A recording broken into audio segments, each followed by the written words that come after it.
তো আমি আজকে আপনাদেরকে দেখিয়ে দিব আপনারা কিভাবে আপনার ছবির ব্যাকগ্রাউন্ড চেঞ্জ করতে পারবেন।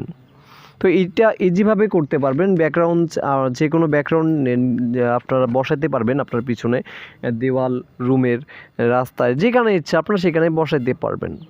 এবং আপনার যে এই যেখানেই একটা ছবি ওঠেন না কেন সেটার গ্রিন স্ক্রিন ব্যাকগ্রাউন্ডটা কীভাবে আনবেন এই প্রসেসটাও আমি আজকে আপনাদেরকে এখানে দেখিয়ে দেব। তো একটাই ছোট্ট রিকোয়েস্ট, আমার একটা নতুন চ্যানেল যারা এখন পর্যন্ত সাবস্ক্রাইব করেননি অবশ্যই সাবস্ক্রাইব করে দিয়ে আমার পাশেই থাকবেন এবং নিত্য নতুন ভিডিওগুলো পাওয়ার জন্য আমাকে উৎসাহিত করবেন। তো এখন আমি ভিডিওটা শুরু করতেছি এবং ভিডিওর মাধ্যমে আপনাদেরকে একদম স্টেপ বাই স্টেপ দেখিয়ে দিচ্ছি। তো আশা করি কেউ ভিডিওটা স্কিপ করবেন না। তো আপনাদের যে কাজগুলো করতে হবে এখন আপনার ছবির ব্যাকগ্রাউন্ড চেঞ্জ করার জন্য, তো অনেকেই অনেক অ্যাপ্লিকেশন ব্যবহার করে থাকে। তো আমি আপনাদেরকে আজকে সাজেস্ট করব যে এই যে অ্যাপ্লিকেশনটি ব্যবহার করার জন্য, তো এটা দিয়ে কিন্তু খুব ইজিলিভাবে আপনারা কাজ করতে পারবেন, ঠিক আছে। তো এই জন্য প্লে স্টোরে চলে যাবেন। এই যে আমি দেখতেই পাচ্ছেন যে এটা আমি অলরেডি ইনস্টল করেছি, এখন আপডেট চাচ্ছে। তো এই যে ফটোরুম নামক যে অ্যাপ্লিকেশনটি রয়েছে এটা ইনস্টল করে নেবেন, ঠিক আছে। এই যে ফটোরুম, তো আমি এটা ইনস্টল করে নিয়েছি বিধায় এখন আমার ইনস্টল করার কোনো প্রয়োজন নেই, আমি আপনাদেরকে দেখিয়ে দিচ্ছি। তো এটা যখন ইনস্টল করা হয়ে যাবে আপনারা কী করবেন, এই অ্যাপসে চলে যাবেন। তো অ্যাপসে চলে গিয়ে আপনারা এই দাঁড়ান 1 মিনিট, অ্যাপসে চলে গিয়ে এখানে দেখতে পাচ্ছেন যে স্টার্ট ফ্রম ফটো, এখানে ক্লিক করবেন। ক্লিক করার পর আপনার যে ছবিটার ব্যাকগ্রাউন্ড চেঞ্জ করতে চাচ্ছেন আসলে ওই ছবিটা এখান থেকে নিয়ে আসবেন। আমি আসলে আপনাদের দেখানোর জন্য এই ছবিটা এখানে নিয়ে আসলাম, আমারই একটি ছবি।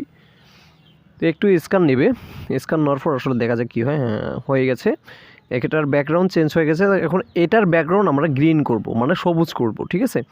তো এই জন্য কী করবেন, আপনারা এই ছবির উপরে একটা টাচ করবেন, যেটা মানে অলরেডি ব্যাকগ্রাউন্ড চেঞ্জ হয়ে গেছে। টাচ করার পর নিচে দেখতে পাচ্ছেন যে ব্যাকগ্রাউন্ড, ঠিক আছে। তো এই ব্যাকগ্রাউন্ডটা একটা ক্লিক করবেন। ক্লিক করার পর এখানে অনেক ধরনের আসবে, রং আসবে। তো আপনারা এই যে সাইডে ক্লিক করে এখান থেকে যে রংটা মানে লাগবে আপনাদের, বিশেষ করে সবুজ রংটা লাগবে, তো সবুজ রংটা এখান থেকে সিলেক্ট করে নেবেন। তো সিলেক্ট করে নেওয়ার পর এটাকে সেভ করতে হবে। তো সেভ করার জন্য কী করবেন, আপনারা এই যে উপরে দেখতে পাচ্ছেন যে শেয়ার, তো এই শেয়ারে চলে যাবেন, ঠিক আছে। তো এই শেয়ারে চলে গিয়ে এরকম একটি আসবে, অবশ্যই এটাকে ক্রোচে ক্লিক করে দেবেন। দেওয়ার পর সেভ নামক একটি অপশন আসবে, তো এই যে সেভ, তো এখানে ক্লিক করবেন। এখানে ক্লিক করলে মোটামুটি আপনার ছবিটি কিন্তু সেভ হয়ে গেল, ঠিক আছে।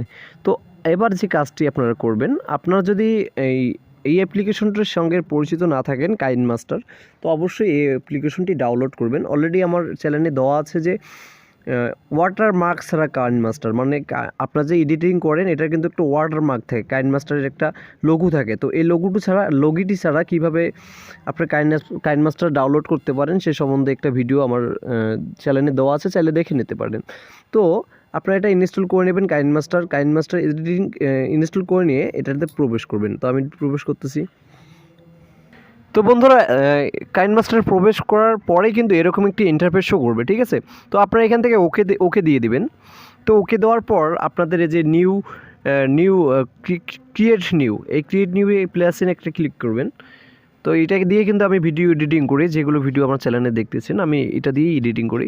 তো এখানে আপনাদের মানে যে রিলেটিভ ভিডিও তৈরি করবেন, যেমন ইউটিউবের, টিকটকের, ফেসবুকের। তো আমার এখানে ইউটিউবের দেওয়াই আছে, দেখতে পাচ্ছেন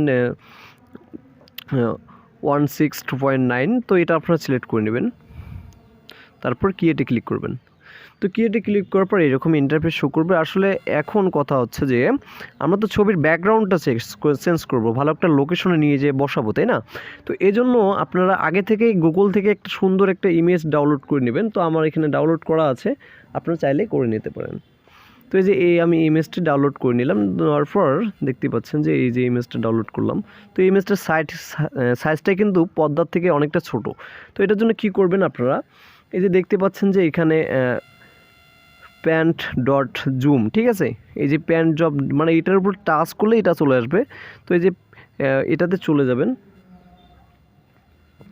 এই যে এটাতে চলে যাবেন, গিয়ে এই যে এখানে দেখতে পাচ্ছেন যে সাইডে দুটা এইরকম টান আছে সমান সমান।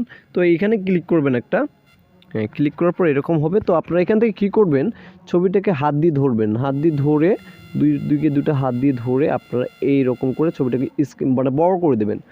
বড় করে দেওয়ার পর আপনারা এই সাইডে দেখতে পাচ্ছেন যে ব্যাক, এই ব্যাকেতে ক্লিক করবেন। তো এটা আমার বড় হয়ে গেল। তো ছবিটি আমার মোটামুটি বড় হয়ে গেল। এখন আমাদের যে কাজটি করতে হবে এখান থেকে, তো এই কাজটি করার জন্য আপনারা কী করবেন, এই যে লেয়ার দেখতে পাচ্ছেন, তো এই লেয়ারে ক্লিক করবেন। তো লেয়ারে ক্লিক করার পর আবার ওই যে উপরের লেয়ারের লোগো দেখাচ্ছে উপরের দিক, আমি এখানে ক্লিক করলাম। ক্লিক করে যে ছবিটির আমি ব্যাকগ্রাউন্ড চেঞ্জ করেছি না, এই ছবিটি এখান থেকে আমি নিয়ে নেব। তো এই ছবিটি আমি এখান থেকে নিয়ে নিলাম। তো নেওয়ার পরে যে ছবি তো নিয়ে নিলাম, এখন তো ওই যেটা দিয়ে ছবির ব্যাকগ্রাউন্ড চেঞ্জ করছি এটা লোগো আছে। তো লোগোটা চেঞ্জ করার জন্য কী করবেন, আপনারা এই ছবিটাতে একটা ক্লিক করবেন। এই ছবিতে একটা ক্লিক করবেন যেটা আপনারা এখানে নিয়েছেন। এই ছবিতে ক্লিক করার পর নিচে দেখতে পাচ্ছেন যে একটি অপশন রয়েছে ক্রপিং, যে ক্রপিং নামক যে অপশনটি এটাতে ক্লিক করবেন। ক্লিক করবে এটাকে অন করে দেবেন। অন করে দিয়ে আপনাদের যতটুকু এখান থেকে কাটার ইচ্ছা, আমি যে এটা লোগোটিকে কেটে দিলাম, তারপর এখান থেকে ব্যাক দিলাম। তো ব্যাক দেওয়ার পর আপনাদের ছবিটি আসলে এখন কি করতে হবে, তো আবারও ছবিতে টাচ করবেন, ওই লেয়ারটাতে টাচ করে নিচে একটু যাবেন, দেখতে পারবেন যে ক্রোমা কি নামক একটি অপশন রয়েছে এখানে, ক্রোমা কি, ঠিক আছে। এই ক্রোমা কিতে টাচ করবেন, টাচ করার পর এটাকে অন করে দিবেন। অন করে মোটামুটি কিন্তু ব্যাকগ্রাউন্ডটি আমার চেঞ্জ হয়ে গেছে। তো এটাকে আমি ফ্রেশ হয়ে নেই, এখন আমি ফ্রেশ করে দেবো একটু, ফ্রেশ যেহেতু হয়নি। তো এটাকে আপনাদের ইচ্ছে মতো করে নেবেন আপনারা। আমার এটা মোটামুটি ফ্রেশ হয়ে গেছে। তো আমার যতদূর প্রয়োজন আমি এটাকে এই যে সাইডে এটা ধরে এটাকে বড় করে আমি যতটুকু লাগে আমি ততটুকু এখানে দিয়ে দেবো, ঠিক আছে। তো দেখতেই পাচ্ছেন যে আসলেই খুব সুন্দরভাবে আমার এটা ছবি কিন্তু একদম এখানে কি সেট হয়ে গেছে, তাই না। তো যদি আমি একটু ছবিটাকে পিছিয়ে দিই, তো দেখতে পাচ্ছেন যে কত ভালো লাগবে আরও। তো আমার ছবিটি কিন্তু ওকে, ঠিক আছে, একদম ওকে হয়ে গেছে। তো এখন আমি এটাকে ডাউনলোড করব। তো ডাউনলোড করার জন্য কি করবেন, এই যে দেখতে পাচ্ছেন যে উপরে একটা ডাউনলোড অপশন রয়েছে, হ্যাঁ। তো এখানে একটা ক্লিক করবেন। ক্লিক করার পর দেখতে পাচ্ছেন যে সেভ অ্যাজ ভিডিও, ঠিক আছে। তো এই সেভ অ্যাজ ভিডিওতে একটা ক্লিক করবেন, মোটামুটি এটা ডাউনলোড হয়ে যাবে। আশা করি বুঝতে পারছেন। আর যদি ভালো লেগে থাকে ভিডিওটা, অবশ্যই আমার চ্যানেলে একটি সাবস্ক্রাইব করবেন এবং লাইক কমেন্ট করে আমাকে নিত্য নতুন ভিডিওগুলো বানানোর জন্য উৎসাহিত করবেন।